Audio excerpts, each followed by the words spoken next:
Здраво на сите! Ова се мои рецепти и денес ќе правиме пудинг од грозје со зрна свежо грозје.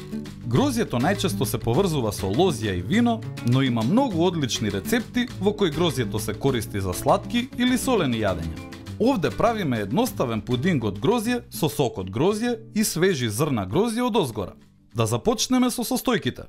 Ќе ви треба 50 грама шеќер, 30 грама нишесте, 60 мл вода, 480 мл виолетов сок од грозје и една рака зрна свежо грозје.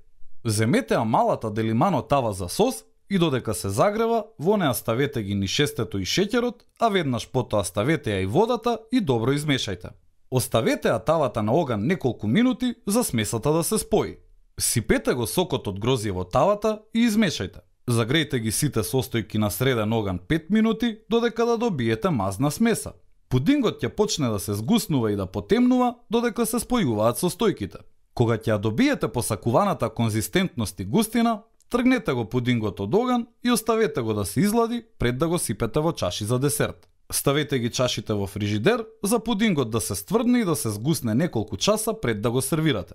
Време е за сервирање. Едноставно извадете го пудингот од фрижидер и украсете го со зрна грозје. Зрната грозје ги пресековме на половинки и ги оставивме неколку часа во замрзнувач за да добиеме поинаков вкус и текстура.